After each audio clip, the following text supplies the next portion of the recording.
Marcus ponders. Nearly 2 months after his verbal assault of Ukrainian President Volodymyr Zelensky, Donald Trump is doubling down on his efforts to give Russia a victory in Ukraine by insisting that Zelensky voluntarily cede 4 regions and the Crimean Peninsula to Russia. The efforts by the administration to negotiate a peaceful settlement in Ukraine have predictably backfired, and now the Felon is forced to confront the reality that the war won't end because he says it will, no matter how many times he writes Vladimir stop. Hours after the latest series of talks ended, the crybaby went on yet another scathing rant on his Truth Social page, placing the blame on Zelensky, and Barack Obama of all people, for starting the war, and not the imperial power that has been using Ukraine as a means to rebuild its long-lost empire.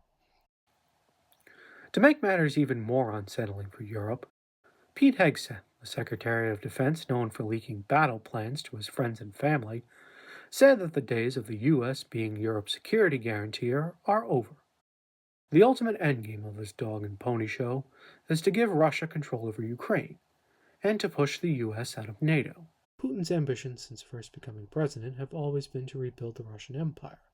And with the Americans out of the way, it's a lot easier to do that. Europe will amass resources to defend itself, but that process won't happen overnight. And before they can even meet their deadlines, the Russians will likely make their next move, seizing the Baltics. With no U.S. defense guarantees and a president willing to let the Russians walk all over Europe, it becomes even more likely that Estonia, Latvia, and Lithuania are seized. And when that happens, the world will be a lot closer to a war that destroys us all. So much for the pro-peace president. Anyways, what's your take on all this? Let me know in the comments, or shoot me an email on the address in the description.